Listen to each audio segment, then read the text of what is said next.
Amém, pessoal? Boa noite. Sejam todos bem-vindos, aos poucos de forma presencial, os demais que nos acompanham pela internet, por essa transmissão, por essa palavra que vai ficar gravada, salva no canal, no YouTube da Missão Mobilização.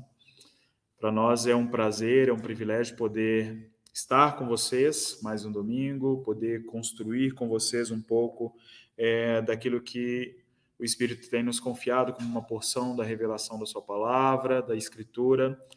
Então, sejam todos bem-vindos. É um prazer estar com vocês aqui. Alguém pega minha Bíblia para mim, por favor?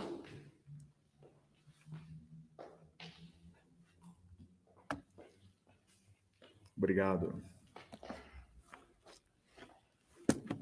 Bom, como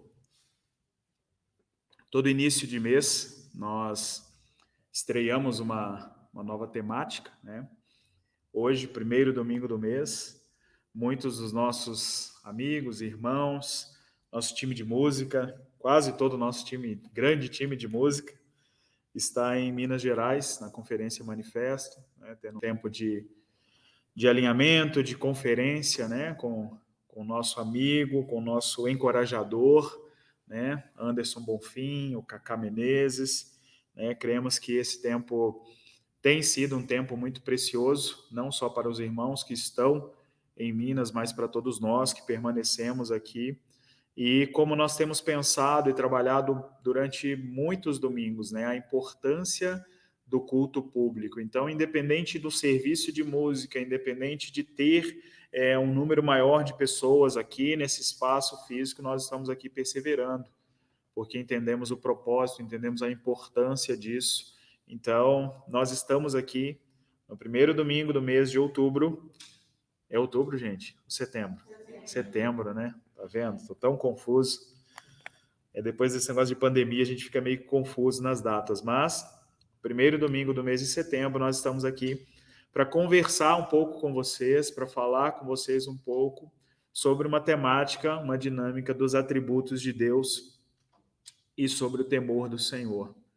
Então, de forma muito específica, nessa noite, eu gostaria realmente de falar com vocês um pouco sobre essa dinâmica do temor do Senhor. Vamos ter uma palavra de oração? Feche seus olhos. Você que está em casa, eu sempre digo a você, não se habitue a assistir um culto. Às vezes nós somos muito impelidos pelo conforto do nosso sofá, pelo conforto da nossa cama, nos tornarmos espectadores, e acaba que o culto se torna um programa de televisão, pelo fato de estar sendo transmitido. Mas o nosso desejo, o nosso intuito é produzirmos, construirmos juntos um ambiente de prestação de serviço ao Senhor. Então, feche os seus olhos aí na sua casa, vamos orar, vamos clamar pela instrução do Espírito Santo sobre as nossas vidas. Amém? Pai, nós rendemos graça ao Senhor nessa noite.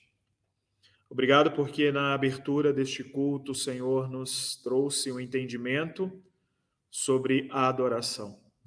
Obrigado porque nesses dias o Senhor tem nos convidado, Pai, a sermos homens e mulheres perseverantes em um propósito.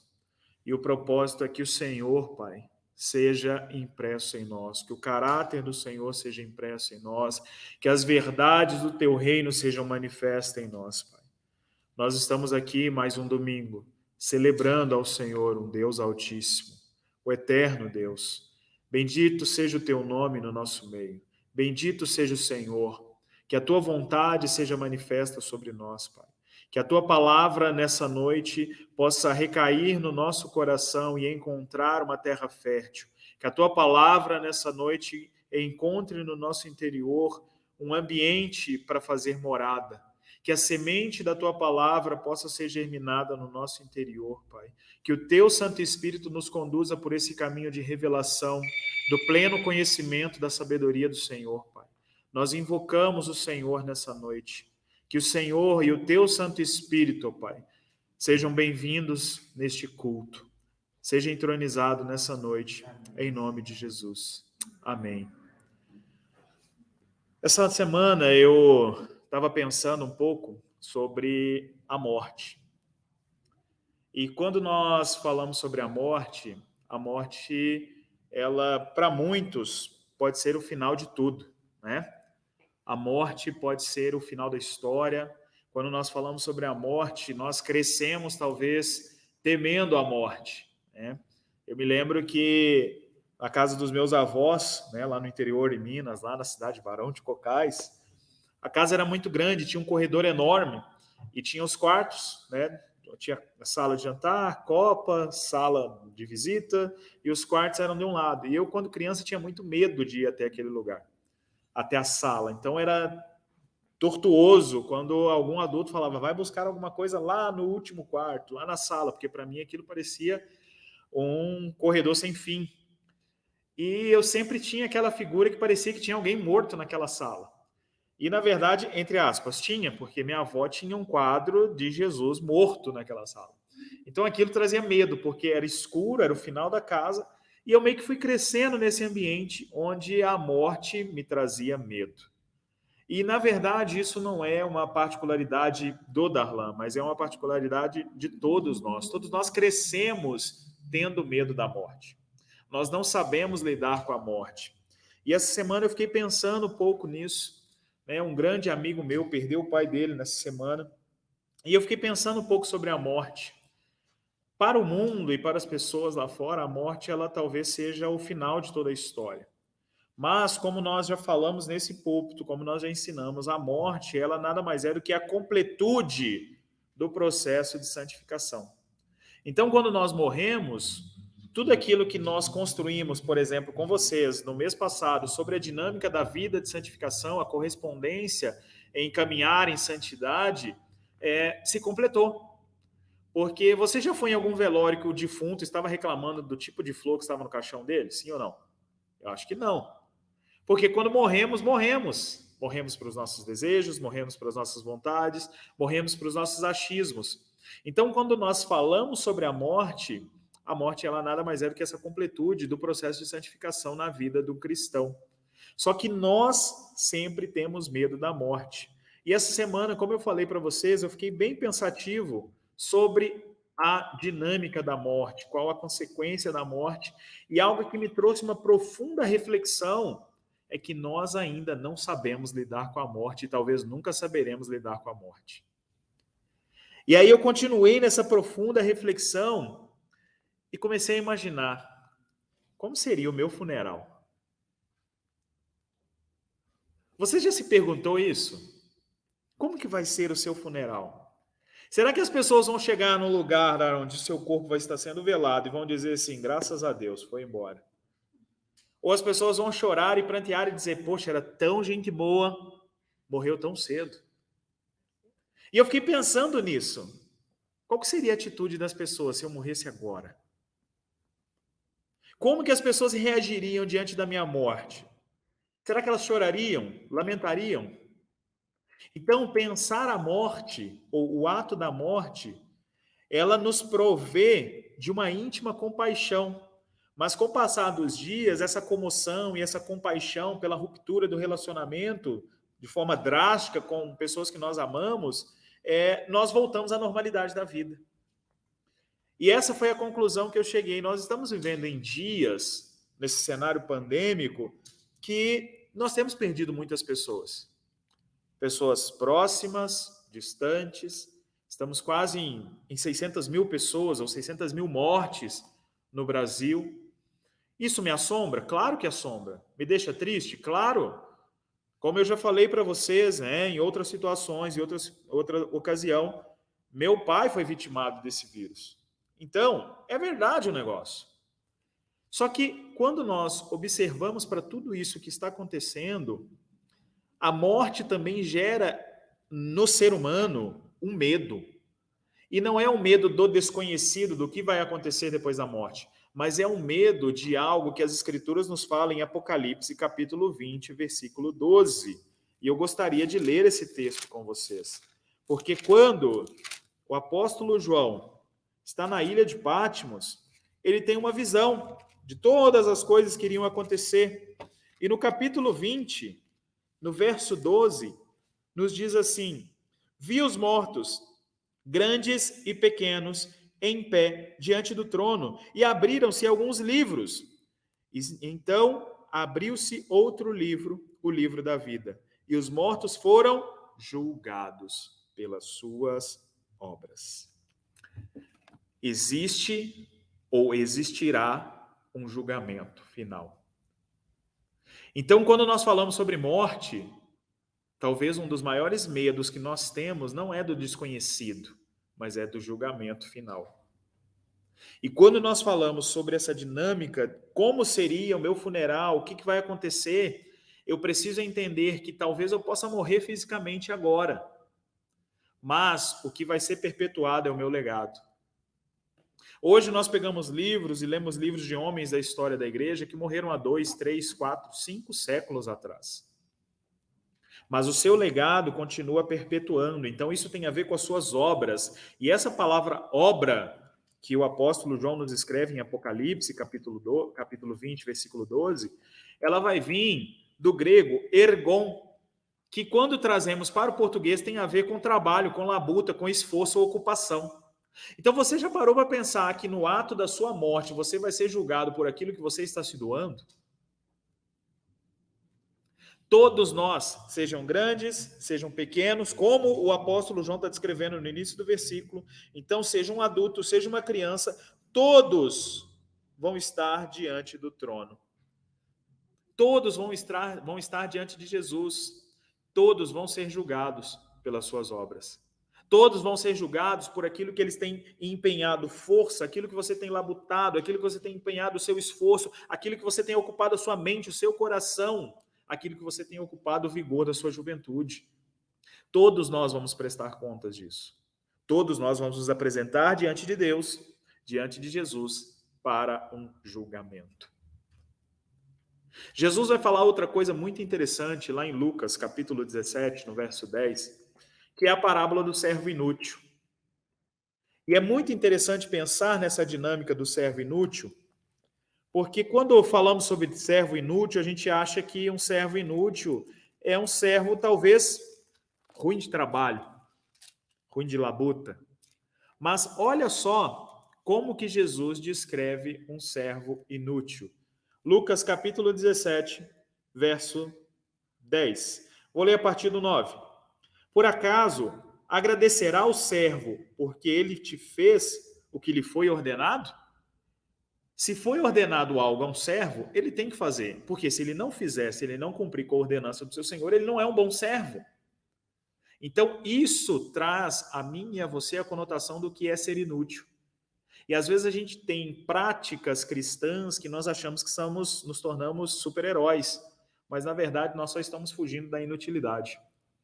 Nós só entramos naquilo que é corriqueiro.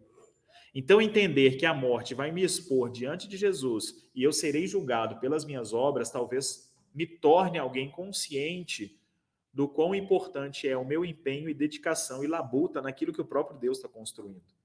Essa semana eu estava dando aula ali em Barra Velha, em Santa Catarina, numa escola de missão, e eu falei algo muito interessante com os alunos, que eu falei que às vezes é mais interessante você orar e perguntar o que Deus está fazendo ao redor das nações do que você tentar entender o que Ele quer fazer por meio da sua vida para as nações. Então se fala muito de um contexto de servir, de multiplicar, de crescer, de pregar o evangelho, mas talvez nós não entendemos ainda aquilo que Deus está construindo dentro de uma perspectiva local, que parte do coração dele, e isso se torna expansivo até os confins da terra. Então eu trouxe essa analogia para esses irmãos lá na escola, e foi muito interessante conversar sobre isso e pensar sobre isso. Porque às vezes queremos e temos o desejo de não sermos servos inúteis. Queremos exceder, a justiça dos escribas, a justiça dos fariseus, mas para que isso aconteça, nós precisamos primeiramente entender o que ele quer fazer. E Jesus continua dizendo no verso 10, assim também vós, quando fizerdes tudo o que vos for ordenado, dizei, somos servos inúteis, fizemos somente aquilo que deveríamos fazer. Resumindo, se você só faz aquilo que deveria ser feito, você é inútil. Se você se vangloria naquilo que é o básico da vida, da caminhada cristã, você também continua sendo inútil. Só que às vezes a gente se acha super-herói ou super-crente porque a gente lê a Bíblia, faz devocional e ora. Cara, isso é só a nossa obrigação. Eu costumo dizer que se a gente não ora, talvez nem salvos sejamos. Então isso é só a nossa responsabilidade ou a nossa correspondência como servos inúteis. Fazer o que Deus espera de nós não nos torna especiais ou supercrentes. Caminhar em santidade é dar um bom testemunho. Isso é mais do que a nossa obrigação. Então, caminhar em santidade, como nós construímos com vocês ao longo do mês de agosto, a mentalidade, a concepção do processo da santificação, isso é nada mais do que a nossa obrigação. Nós não estamos, digamos, excedendo a justiça dos escribas e fariseus, mas isso é a nossa obrigação. Caminhar em retidão, obedecendo a Deus, revela o nosso dever como testemunhas de Cristo. Nós não recebemos o Espírito para fazer coisas, mas recebemos o Espírito para ser suas testemunhas. E quando a gente fala sobre ser testemunha de Jesus, Atos dos Apóstolos, capítulo 1, verso 8, fala que recebereis poder ao descer sobre vós o Espírito, para serem minhas testemunhas, tanto em Jerusalém, Judeia, Samaria e confins da terra. E quando fala a palavra testemunha ali, aquela palavra testemunha, ela vem de mártir ou martúria, alguém que morre por uma causa. E alguns anos atrás, aqui eu falei com vocês, preguei para vocês, e essa semana o Espírito me lembrou dessa mensagem sobre o martírio moderno. Quando nós falamos sobre ser um mártir, a gente talvez tenha uma concepção equivocada de mártir. Espera aí que eu vou consertar isso. Por que equivocada? Porque nós achamos que um mártir, ou definimos um mártir como aquele que morre por uma causa.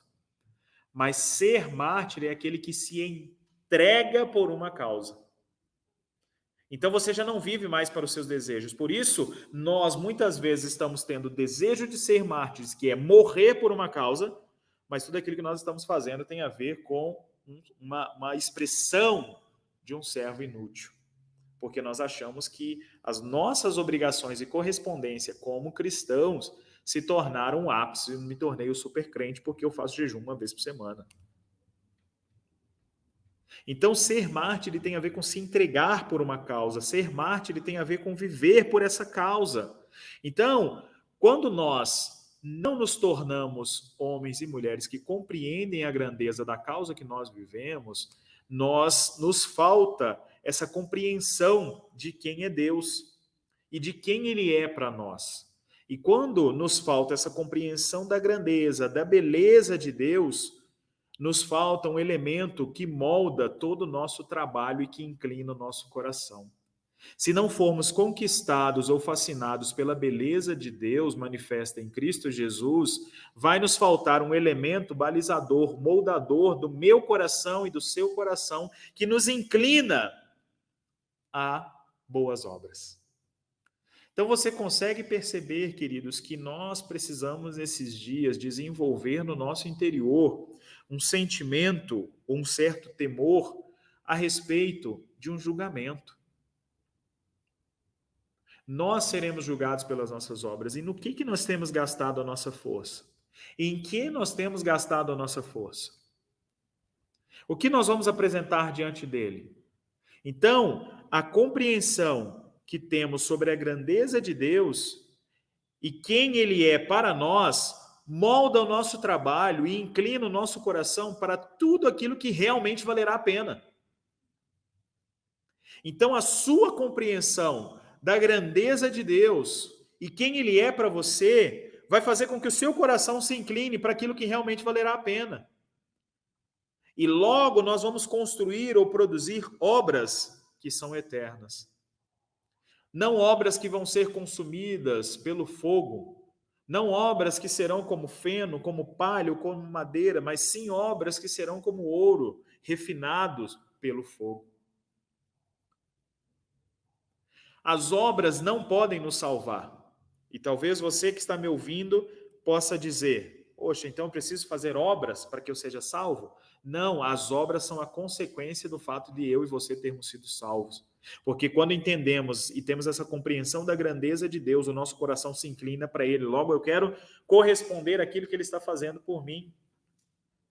Então, as obras, elas não podem nos salvar, mas elas vão externar aquilo ao qual foi feito dentro de mim por meio da salvação. Então, uma boa ação que nós temos, queridos, você amar o seu próximo, isso é só o básico. É só a ordenança do Senhor, tá? João 3,16, Deus amou o mundo. 1 João 3,16, pelo fato de Jesus ter amado o mundo e ter morrido, devemos dar a nossa vida uns pelos outros. Devemos dar a vida pelos nossos irmãos. Então, isso não é fora de série. Isso é o básico. E talvez nem o fato de sermos servos inúteis nós estamos conseguindo nesses dias. E aí Deus precisa meio que dar um reboot em toda a história da humanidade por causa de um vírus, para que a gente entenda essas coisas. Para que a gente possa conceber o fato de que nós ainda não tivemos a revelação da grandeza de quem Ele é. E se eu não tenho a revelação da grandeza de quem Ele é, eu não tenho o meu coração sendo inclinado a Ele todos os dias. Eu não tenho as obras que eu estou produzindo inclinadas à correspondência ao amor dele manifesto por mim na cruz. Entendem isso? Mas o grande problema é que às vezes a gente se contenta só com o culto de domingo. A gente se contenta com um grupo de quinta-feira. A gente se contenta em ouvir um podcast.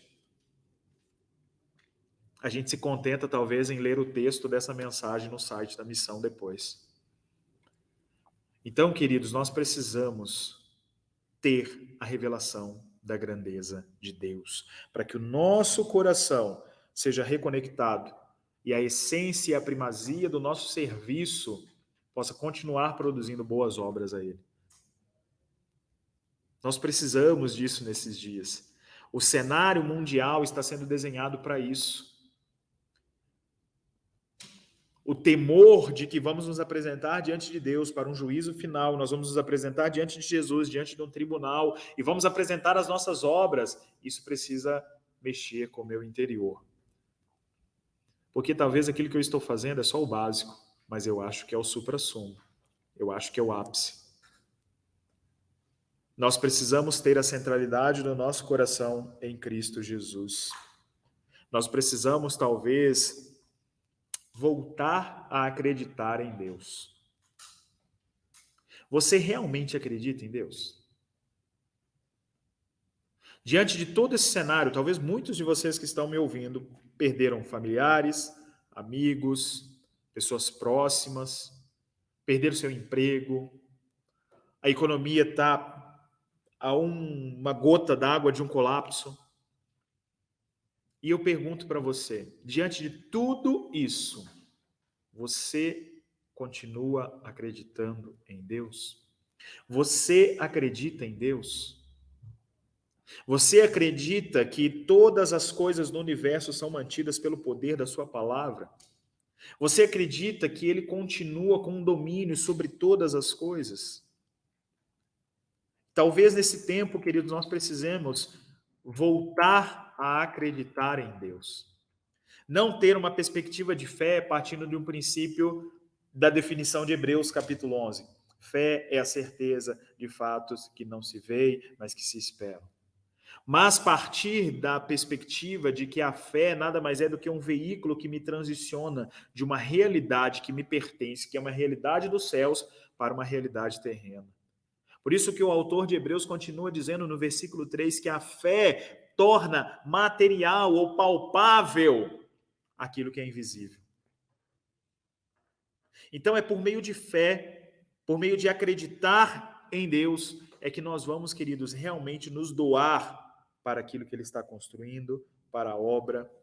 Por isso que nós precisamos nesses dias, e nós estamos construindo com vocês nesse tempo, essa dinâmica sobre o temor do Senhor.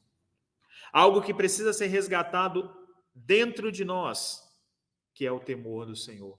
Mas nós nunca vamos resgatar o temor do Senhor, primeiro, se não entendermos que um dia vamos nos apresentar diante dele para um julgamento. Vamos apresentar as nossas obras diante dele. Segunda coisa, nós precisamos voltar a acreditar em Deus. E existem duas explicações básicas para a existência de Deus. E a primeira explicação básica para a existência de Deus é que todas as pessoas têm a intuição da existência de um Deus. Você já parou para prestar atenção que uma criança, antes mesmo de ser alfabetizada, você fala para ela assim: vamos falar com Deus? Vamos orar? Vamos falar com o Papai do Céu? O que ela faz? Ela fecha os olhos ou ela olha para os céus. Isso de forma intuitiva e instintiva. Então, todo ser humano, toda a humanidade tem em si a intuição da existência de um Deus. E eu não estou falando aqui sobre o Deus ao qual nós servimos, eu estou falando sobre uma figura, uma entidade de um Deus. Então, todo ser humano, ele tem dentro dele essa intuição da existência de um poder maior que rege a sua vida.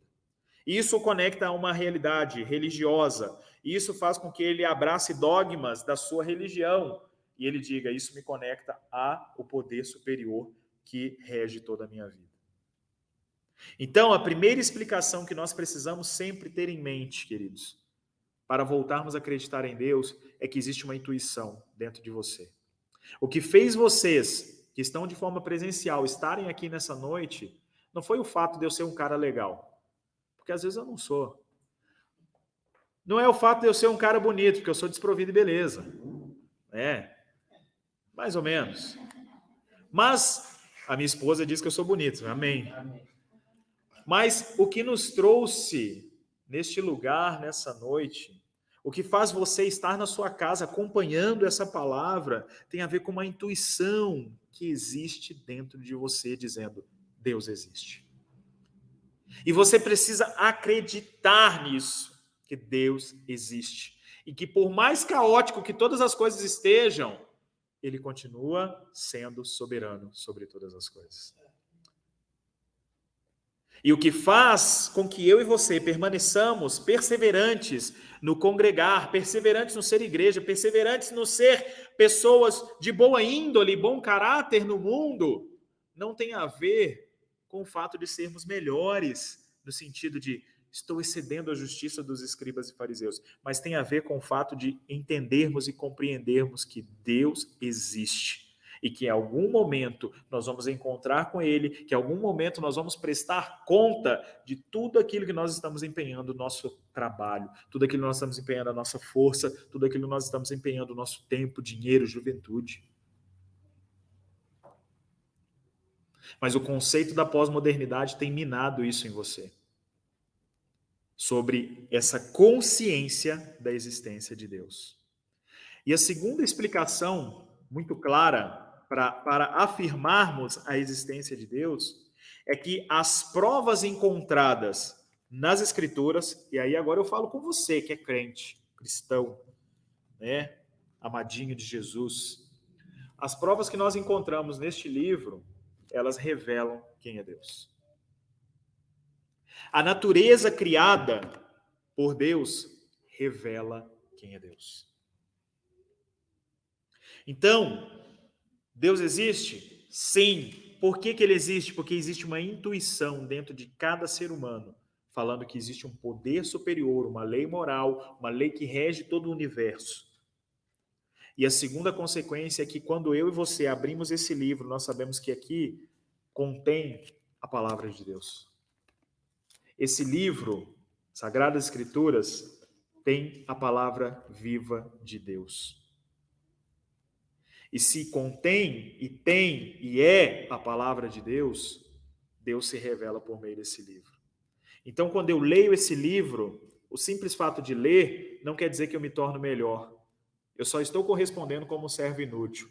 Eu só me torno um servo melhor ou não inútil quando eu começo a ser essa testemunha de Jesus na terra, quando eu começo a me doar pela causa ao qual ele morreu, que tem a ver com a edificação da sua igreja, como nós já falamos meses atrás. Enquanto Jesus estiver edificando a sua igreja, existe esperança para nós. Então ele está edificando a sua igreja. E nós pertencemos a essa edificação. Então, Deus existe. Nós precisamos ter isso bem claro dentro de nós. Nós sabemos, experimentamos e reconhecemos que Deus existe. Porém, o mundo pós-moderno tem minado a existência de Deus. Tem tirado a existência de Deus. Mas nós não podemos perder esse senso da majestade e da sublimidade do Deus glorioso das Escrituras. Se perdermos o senso da majestade, da glória, da sublimidade de Deus revelado por meio das Escrituras, nós vamos começar a colocar em xeque. Será que Deus realmente existe? E sabe por que nós vamos colocar sempre Deus em xeque? Porque nós vamos olhar para tragédias, nós vamos olhar para um cenário pandêmico, como temos vivido, vamos falar, poxa, mas onde está Deus? Onde está Deus? Diante dessas mais de quase 600 mil vítimas de um vírus na nação brasileira, onde está Deus? O mundo, a sociedade pós-moderna questiona sobre isso. Onde está Deus? Será que Deus está dormindo? O que Deus está fazendo que não está vendo tudo isso? Por que Deus não está ouvindo a nossa oração? Queridos, nós precisamos restaurar a concepção da majestade, da sublimidade, o senso de um Deus glorioso, que não perde o controle de nada. Deus existe. De modo geral, nós nos ofendemos. E sabe por que nós nos ofendemos? Porque nós sempre temos uma ideia, um plano B melhor do que aquele ao qual Deus está executando. Mas se eu não tenho uma revelação clara da sublimidade, da majestade, da gloriosa vontade de Deus por meio das suas escrituras, eu sou simplesmente um servo inútil, eu só faço aquilo que é básico. Eu sempre vou colocar em xeque, em questionamento, aquilo que Deus está fazendo diante da sua soberania. Logo, nós nos ofendemos. Nós nos ofendemos com a forma a qual Deus governa o mundo. Eu me lembro que no ano de 2009 foi muito engraçado, porque eu servia numa igreja, né, no Brasil, e teve um irmão que ficou assim bem dizendo, poxa, como que você faz isso? Como é que você faz aquilo outro? Será que vocês não percebem isso, não percebem aquilo outro? Como se nós não tivéssemos uma percepção daquilo que o Espírito estava fazendo. E aí eu lembro que eu brinquei com ele e falei assim, nós vamos te dar a liderança da igreja por uma semana, para você fazer o que você acha que é melhor, tá bom? E aí foi muito engraçado, porque ele falou, não, eu não sei fazer isso. Eu falei, então, assim nós agimos diante de Deus. Nós queremos opinar sobre a vontade dele, sobre o que ele está fazendo, mas nós não temos nem conhecimento para gerir aquilo ao qual ele gere. E eu estou falando sobre Deus, que está gerindo o universo. Todas as coisas criadas. Eu não estou falando sobre gerir uma despensa de uma casa, eu não estou falando sobre gerir um negócio, mas eu estou falando sobre gerir o mundo. E foi muito interessante quando nós fizemos essa experiência com esse jovem, porque ele falou, cara, eu não sei fazer isso. E quando eu estava escrevendo esse sermão, eu me lembrei dessa experiência, desse episódio, e me veio de uma forma muito clara. Às vezes nós questionamos Deus sobre a forma qual ele está agindo sobre a terra ou sobre a humanidade. Poxa, Deus parece tão mal. Deus parece tão carrasco, um monte de gente morrendo. Ele continua sendo Deus, ele continua sendo soberano. E se eu creio que ele existe, eu conheço ele, a sua sublimidade, a sua gloriosa vontade por meio das Sagradas Escrituras. E eu sei que em algum momento da história, eu vou me apresentar diante dele com as minhas obras. Aquilo que diz respeito à minha correspondência pela salvação em Cristo Jesus. Jeremias, capítulo 9, versículo 23. O profeta Jeremias fala algo muito interessante. Ele diz assim, não glorie o sábio na sua sabedoria, nem o forte na sua força, nem o rico nas suas riquezas, mas quem se gloriar, glorie-se em conhecer e entender o Senhor, que pratica a fidelidade, o direito à justiça na terra. Nós nos gloriamos, eu sei fazer. Nós nos gloriamos, eu sou forte, eu dou conta. Nós nos gloriamos nas riquezas, aquilo que eu estou produzindo. Mas a orientação clara do profeta é, Ei, calma aí. Se você tem alguma coisa para se gloriar, que você se glorie em entender o Senhor que pratica a fidelidade, o direito e a justiça na terra. Então, nada na terra, no mundo, está fora de ordem, porque Deus está operando, Deus está governando, e eu e você, como servos dele, precisamos nos submeter a isso que ele está fazendo, conhecendo o Senhor, conhecendo o seu coração, conhecendo toda a prática e expressão de justiça dele sobre a terra. Ele é justo. Porém, o cristianismo moderno, infelizmente, não tem produzido pessoas tementes a Deus. Nós temos, pelo contrário, talvez produzido pessoas, e que Deus nos perdoe por isso. Nós temos produzido pessoas que confiam naquilo que têm. Confia na sua força, confia na sua riqueza, confia na sua intelectualidade, confia na sabedoria desse século. Infelizmente, o cristianismo moderno não tem produzido pessoas tementes a Deus. E eu não estou falando aqui que precisamos talvez voltar para o tempo medieval, onde talvez os irmãos da igreja, por volta ali do século XIV, compreenderam o testemunho público da cristandade, o se entregar, o se doar, né? Talvez ali no século I. Mas o que eu estou falando sobre cristianismo moderno, eu estou falando sobre o fato de que nós, com o passar do tempo, com a ampliação da informação, nós começamos a tornar a mensagem do evangelho um pouco rala, nos falta conhecimento da sublime vontade e grandeza do Senhor, o quão glorioso ele é. E eu pergunto para você mais uma vez, Deus existe? Porque se você não experimenta da glória, da majestade, da justiça dele, talvez você vai titubear para responder essa pergunta. Deus existe? E uma das coisas que eu creio que Deus tem feito conosco nesses últimos meses tem a ver com o restaurar o temor do Senhor. Abra sua Bíblia em Provérbios, capítulo 9.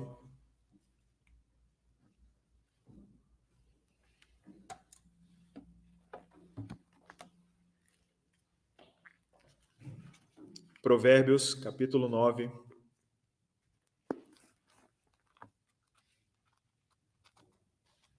Amém?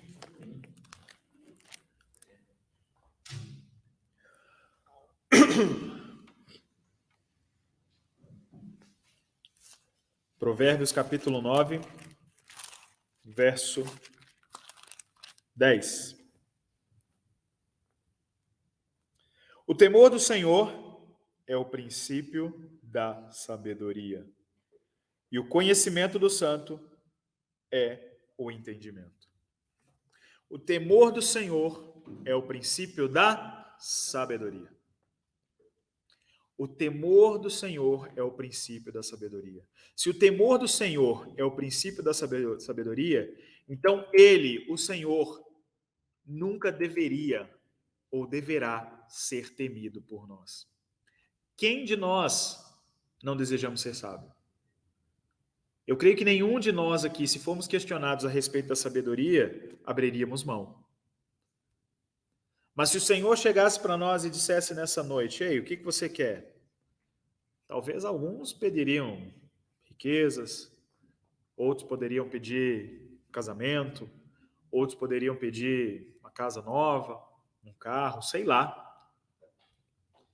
Mas a chave do pedido de Salomão fez com que todas essas coisas que nós falamos fossem acrescentadas a ele. Ele pediu sabedoria. Então, o princípio do temor ao Senhor nos concede sabedoria. Então, quando nós tememos ao Senhor, isso nos traz sabedoria. Então, entender esse princípio precisa trazer uma consciência para mim e para você de que, mesmo sendo apresentados diante dele numa perspectiva futura de um juízo, onde nós vamos apresentar a nossa obra, isso não pode produzir em nós medo, mas pelo contrário, nós precisamos ser atraídos para essa verdade, para sempre orar e dizer, por favor, Senhor, revele a sua sabedoria a mim.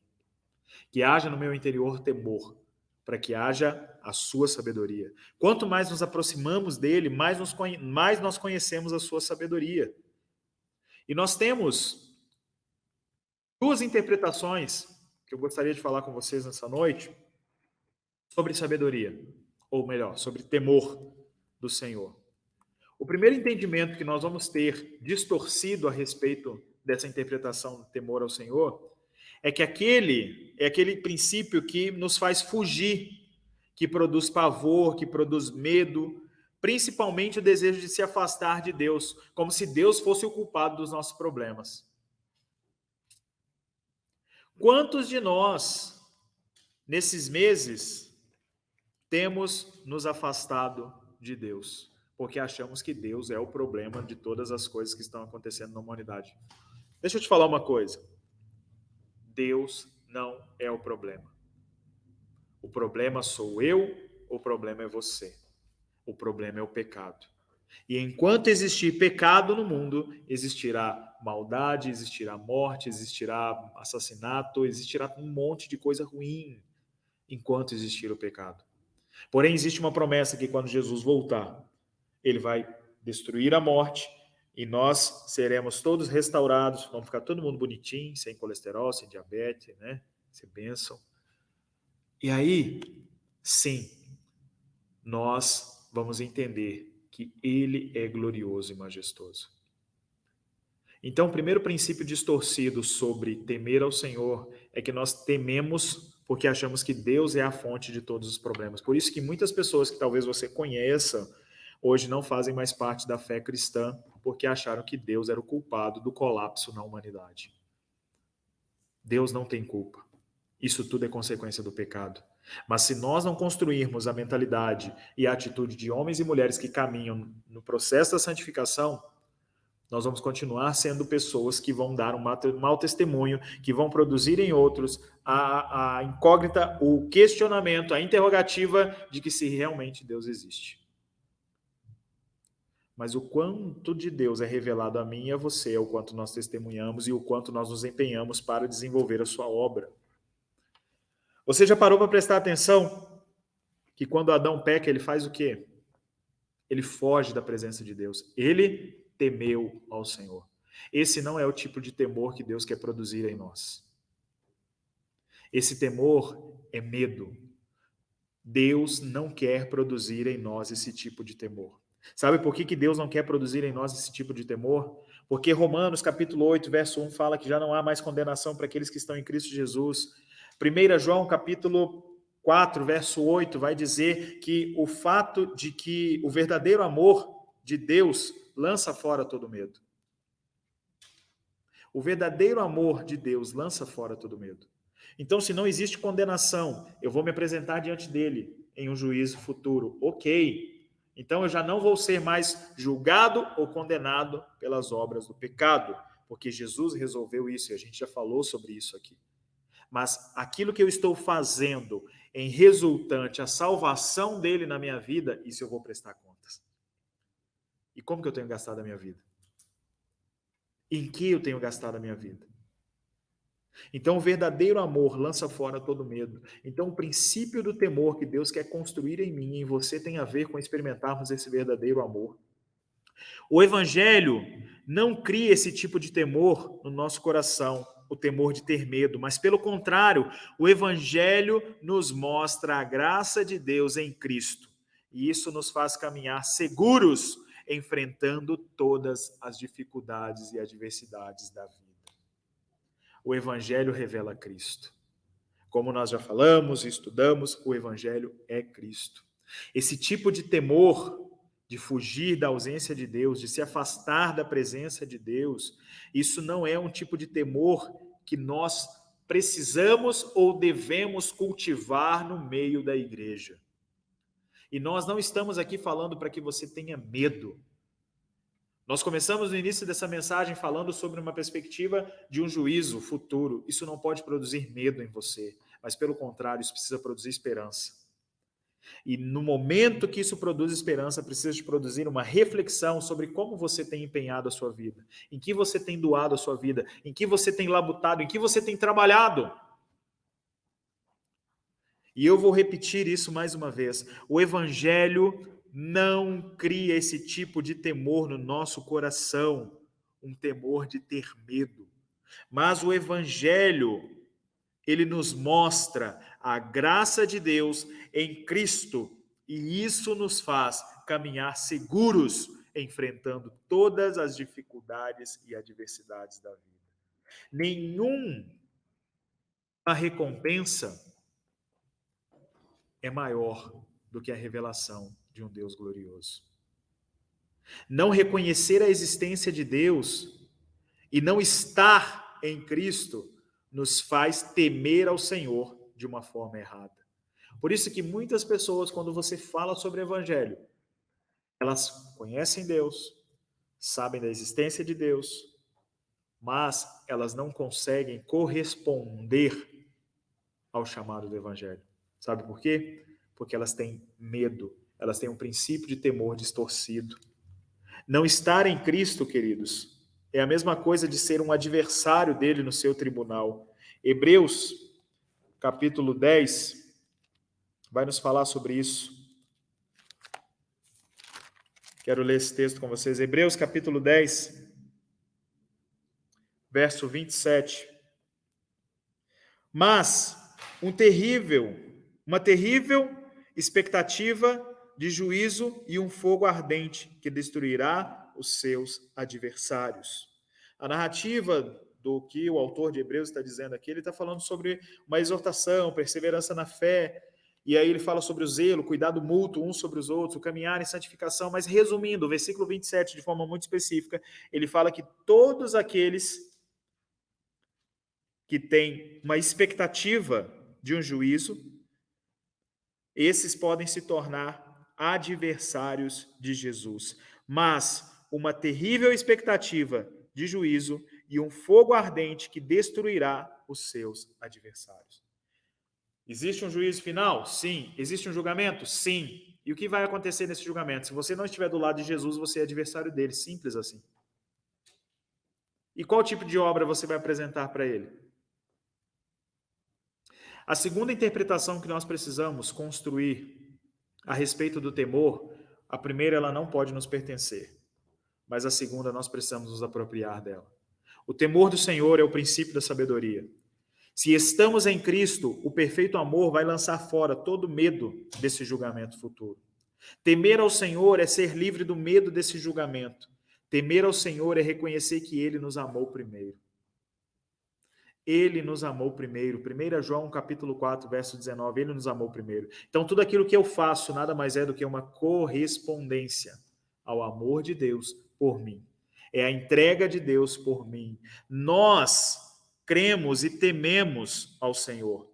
Não por medo do julgamento futuro, mas porque compreendemos que Ele nos amou primeiro. Nós cremos e tememos ao Senhor. Não porque temos medo de um julgamento futuro, mas porque entendemos e compreendemos que Ele nos amou primeiro. Por isso nós desenvolvemos o temor do Senhor. O temor do Senhor, em outras palavras, que nós precisamos cultivar e desenvolver no nosso meio, tem a ver com você depositar toda a sua confiança nele. Depositar toda a sua confiança nele. A prisão do medo vai nos remeter ao castigo. E o castigo vai nos impossibilitar de sermos aperfeiçoados no amor. Porque se você está preso no medo, você tem medo do castigo. O medo do castigo te impossibilita de ser verdadeiro, de ser aperfeiçoado no amor. Só amamos porque Ele nos amou primeiro.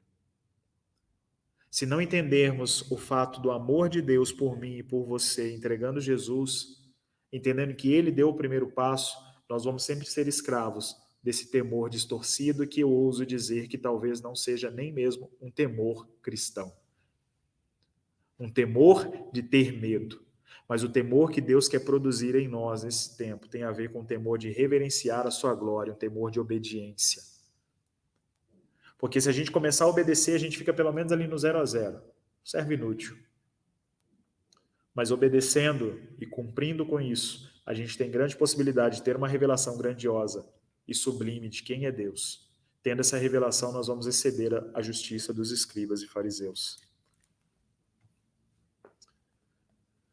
Nós precisamos temer ao Senhor para obedecer os seus mandamentos. Caminhando para o final, gostaria de ler mais um texto com vocês. Eclesiastes, capítulo 12.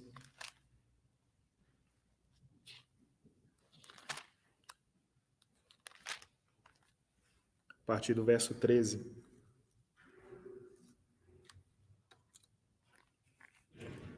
Amém? Olha só o que o homem mais sábio do mundo nos diz, nos ensina. Eclesiastes, capítulo 12, versículo 13. Agora que já se disse tudo, aqui está a conclusão. Teme a Deus e obedece aos seus mandamentos, porque este é o propósito do homem.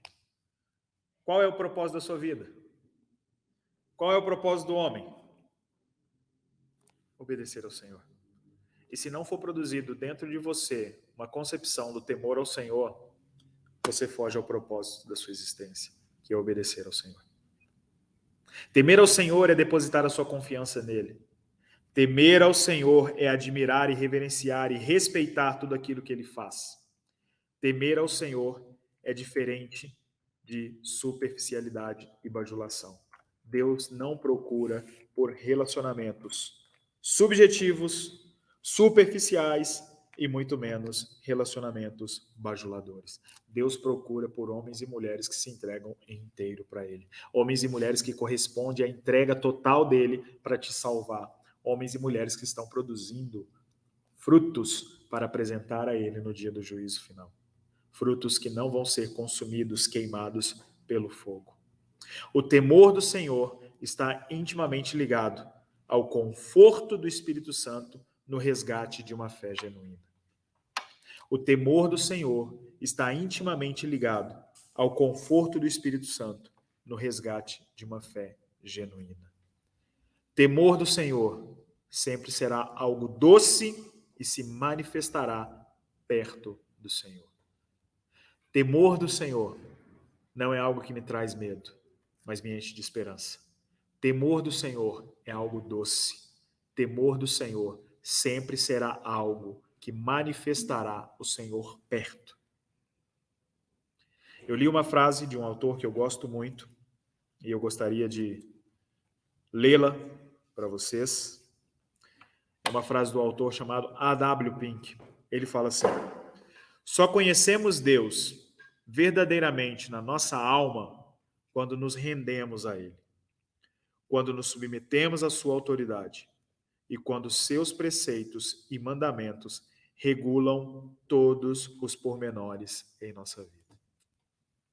Só conhecemos a Deus verdadeiramente na nossa alma quando nos rendemos a Ele, quando nos submetemos à sua autoridade e quando seus preceitos e mandamentos regulam todos os pormenores da nossa vida. Que durante os próximos domingos nós possamos crescer em revelação e entendimento do temor do Senhor. Que possamos prosseguir em conhecer ao Senhor, como o profeta Oséias nos orienta. Que Deus possa guardar o nosso coração, que o Espírito Santo nos encoraje e que sejamos desafiados por todas as palavras que serão proclamadas deste púlpito nos próximos domingos, a compreender a grandeza e a majestade do Deus ao qual nós servimos. E isso produz em mim e em você uma consciência do que realmente é o temor do Senhor.